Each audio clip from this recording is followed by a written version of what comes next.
ದಸರಾ ಉತ್ಸವದ 6ನೇ ದಿನವಾದ ಇಂದು ಮಹಿಳಾ ಬೈಕ್ ರೈಡ್ ಜನಾಕರ್ಷಣೆಯಾಗಿ ಜಿಲ್ಲಾಧಿಕಾರಿ ಶುಭಾ ಕಲ್ಯಾಣ್, ಉಪವಿಭಾಗಾಧಿಕಾರಿ ನಹಿದಾ ಜಂಜಂ ರವರ ಆಕರ್ಷಣೆ ಉಡುಪು, ಕನ್ನಡಕ, ಬುಲೆಟ್ ವಾಹನದಲ್ಲಿ ರಾಣಿ ಗಾಂಭೀರ್ಯದ ನೋಟ ನೆರೆದಿದ್ದ ಸಾರ್ವಜನಿಕರನ್ನು ಉಬ್ಬೇರಿಸುವಂತೆ ಮಾಡಿದರು.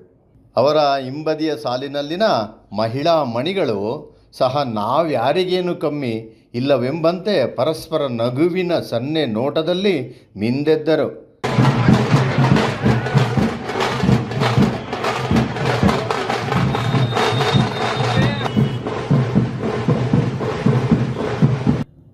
ಜಿಲ್ಲಾ ಉಸ್ತುವಾರಿ ಹಾಗೂ ಗೃಹ ಸಚಿವ ಡಾಕ್ಟರ್ ಜಿ ಪರಮೇಶ್ವರ ಮಹಿಳಾ ಬೈಕ್ ರೈಡ್ಗೆ ಹಸಿರು ನಿಶಾನೆ ತೋರಿದರು. 19.5 ಕಿಲೋಮೀಟರ್ ದೂರದ ಈ ಬೈಕ್ ರೈಡ್ ಸಂಚಾರಕ್ಕೆ ಸೂಕ್ತ ಪೊಲೀಸ್ ಬಂದೋಬಸ್ತ್ ವ್ಯವಸ್ಥೆ ಮಾಡಲಾಗಿತ್ತು.